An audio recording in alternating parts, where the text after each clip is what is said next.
हरिओम। प्रणाम मित्रों। भगवद गीता जी के 9वें अध्याय के चिंतन में हमने प्रवेश किया है। शुरुआत में ही भगवान ने हमको आश्वासन दिया है कि वे कुछ राजविद्या राजगुह्य ऐसा हमको बताने वाले हैं, और कैसे ज्ञान विज्ञान सहित उसका सिर्फ थ्योरेटिकल नॉलेज नहीं, उसकी प्रैक्टिकल अनुभूति भी भगवान दिलवाएंगे, ऐसा उन्होंने आश्वासन दिया है। देखें तो भगवान चौथे और 5वें श्लोक में क्या कहते हैं।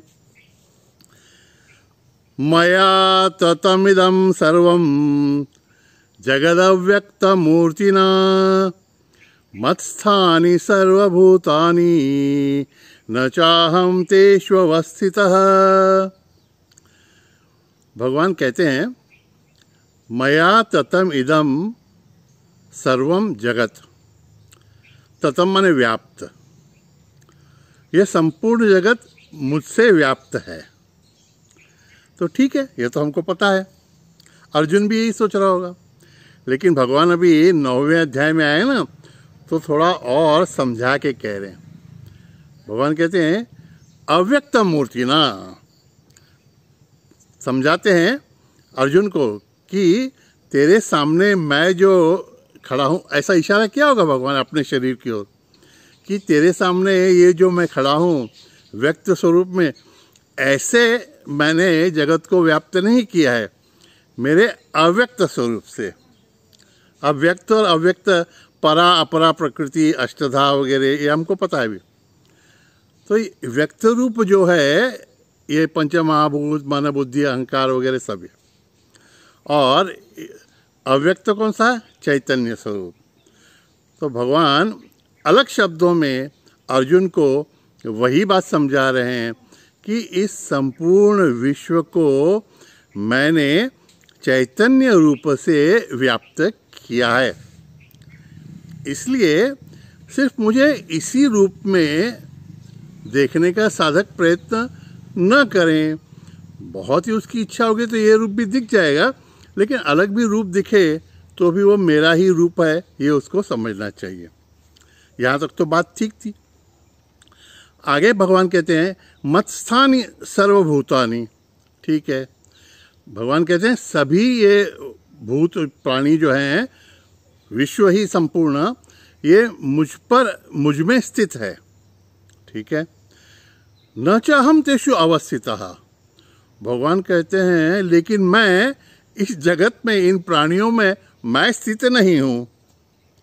अच्छा, फिर से भगवान कहते हैं ये सभी प्राणी, सभी जगत मुझ में स्थित हैं, लेकिन मैं इनमें स्थित नहीं हूँ।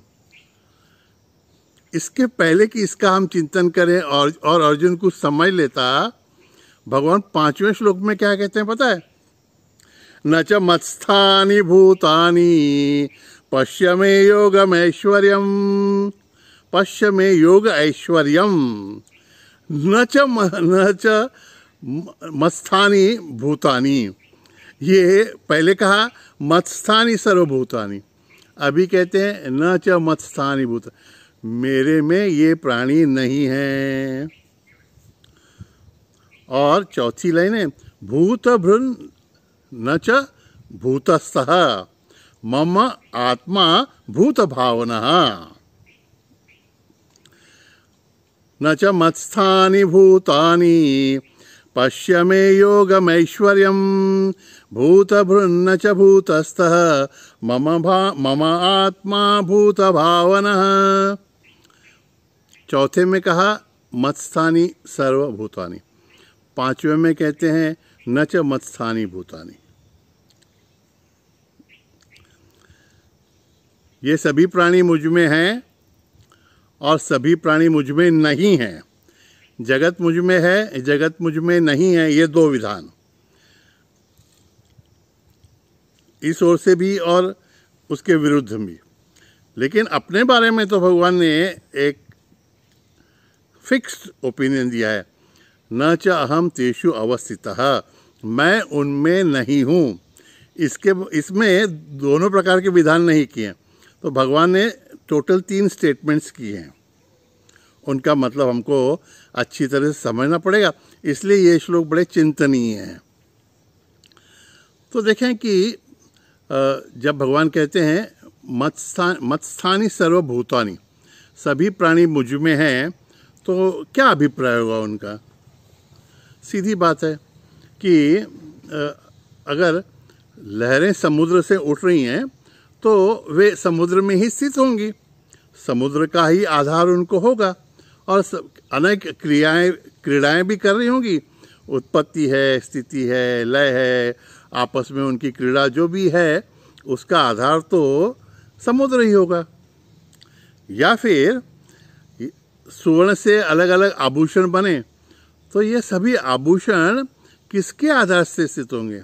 सुवर्ण के ही ना, क्योंकि सुवर्ण से बने हुए, और सुवर्ण ही नहीं रहेगा तो ये इनका भी अस्तित्व ही नहीं रहेगा। तो जब भगवान कहते हैं मत्स्थानि सर्वभूतानि, तो ये बात तो हम समझ लेते हैं। लेकिन पांचवें में कहते हैं न च मत्स्थानि भूतानि, ये मुझ में नहीं है, इसका क्या अभिप्राय हुआ? और जब कहते हैं भगवान कि मैं उनमें नहीं हूं, तो ये कैसे होगा?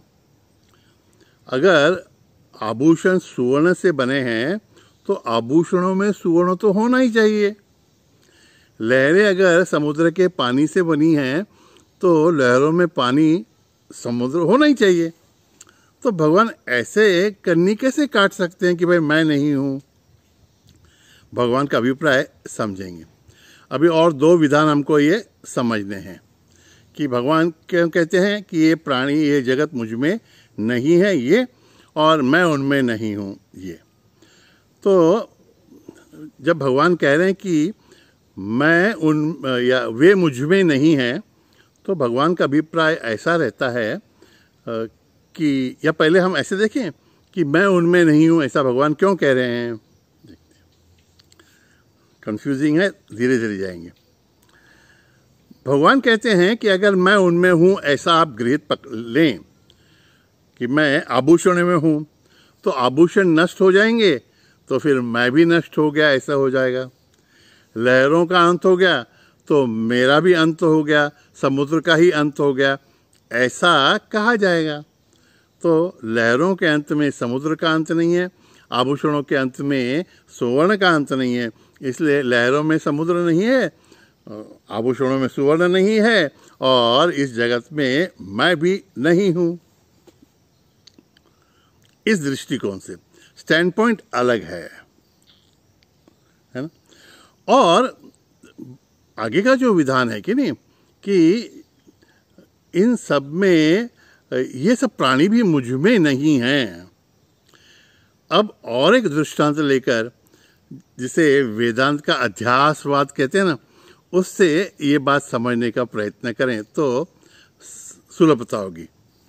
हमको पता है अध्यासवाद माने अपना रज्जु और सर्प का उदाहरण। मंद प्रकाश में रस्सी पड़ी है, रज्जु मंद प्रकाश में है तो वो ठीक से दिखती नहीं है, तो रज्जु का यथार्थ ज्ञान नहीं होता, तो उसका विपरीत ज्ञान होता है। रज्जु पर सर्प दिखता है, सर्प का भास होता है। तो अब देखने वाला तो कह सकता है कि रज्जु ने ही सर्प, रस्सी ने ही सर्प की निर्मिति की है। लेकिन अगर रस्सी को उसकी स्थिति किसी साधक को समझानी हो तो रस्सी क्या कहेगी? कहेगी, मित्र तुम्हें ऐसा लगता है कि ये रस्सी मुझसे निर्माण हुई है, तो आभास की तरह से ये ठीक भी है, लेकिन मैं सर्प की निर्मिति का कारण होते हुए भी सर्प में मैं व्याप्त नहीं हूँ, और सर्प भी मुझ में व्याप्त नहीं है, क्योंकि सर्प और मैं एक दूसरे पर, या सर्प मुझ पे सिर्फ अध्यास मात्र है, वो दिख रहा है मुझ पर। इसके लिए ना भगवान कहते हैं पश्चिमे योग मैश्वर्यम, देखो मेरे योग की कला मेरी देखिए, इसमें इसका वैभव देखो कि भूतभृत न च भूतस्थः, मैं प्राणियों में न रहते हुए भी प्राणियों का भरण पोषण करता हूँ, भूतभृत, और मम आत्मा भूत भावना। भगवान यहाँ पे कह रहे हैं कि मेरा आत्मा भूत भावना, भूतों की निर्मिति का कारण है। अब भगवान स्वयं को आत्मा से अलग दिखाते हुए कह रहे हैं, समझने जैसी बात है। अब श्री कृष्ण हमारे स्तर पर आके बात कर रहे हैं, अर्जुन को समझा रहे हैं कि जैसे उन्होंने पहले कहा कि उनके शरीर की ओर हाथ दिखा के वो बोलते होंगे कि इस व्यक्त स्वरूप से जगत व्याप्त नहीं है, इसलिए इस व्यक्त रूप से भूतों की निर्मिति और भूतों का पोषण, जगत की निर्मिति, जगत का पोषण नहीं हो रहा है। किससे हो रहा है? मम आत्मा, मेरे आत्म स्वरूप से, मेरे चैतन्य से हो रहा है। लेकिन चैतन्य से भी हो रहा हो और चैतन्य इस जगत में व्याप्त दिखता भी हो तो भी जैसे रस्सी सर्प से अलग है, सर्प रस्सी से अलग है, सर्प में रस्सी बिल्कुल भी नहीं है, वैसे ही भगवान कहते हैं मैं सभी प्राणियों में, इस जगत में रहते हुए, जगत का कारण होते हुए, जगत का भरण पोषण करते हुए जगत से अलिप्त हूँ। ये जगत मुझ में नहीं है और मैं भी इस जगत में नहीं हूँ। मेरा जगत से कैसा संबंध है? तो बहुत अच्छा वाक्य गुरुदेव कहते हैं कि दिस इज कॉल्ड रिलेशनलेस रिलेशनशिप, संबंध रहित संबंध। दोनों एक दूसरे से जुड़े नहीं है, सर्प और रस्सी एक दूसरे से जुड़े नहीं है, वैसे ही जगत और चैतन्य एक दूसरे से जुड़े हुए नहीं है। इसका उपयोग हमें कैसे होगा, कैसे करना है? तो हम ध्यान में रखें कि भगवान कहते हैं उनके आत्म स्वरूप से, तो हमारे में जो जगत निर्माण हो रहा है, जो अनुभव क्षेत्र निर्माण हो रहा है, विचारों का, भावनाओं का, दृश्य जगत का, यह जो जगत निर्माण हो रहा है वो हमारे में के चैतन्य से ही निर्माण हो रहा हो तो भी हम चैतन्य स्वरूप न उनमें उस जगत में है, न वह जगत हम में है, हम उससे पूर्णतया अलिप्त हैं। इसलिए इन विचार, भावना और दृश्यों से हमें बिल्कुल भी प्रभावित नहीं होना है। यह चौथे और 5वें श्लोक का भावार्थ है। कितनी अच्छी तरह से भगवान बताते हैं अर्जुन को कि तुम्हारा स्वरूप चैतन्य स्वरूप है और बाकी सब तुम्हें जो जो दिख रहा है, शरीर, मन, बुद्धि, दृश्य, भावना, विचार, ये सब तुम पर अध्यारोपित हैं, इसलिए तुम्हें इनसे विचलित नहीं होना है। और आगे चिंतन करेंगे इस पर। तब तक के लिए हरिओम तत्सत। नारायण नारायण नारायण।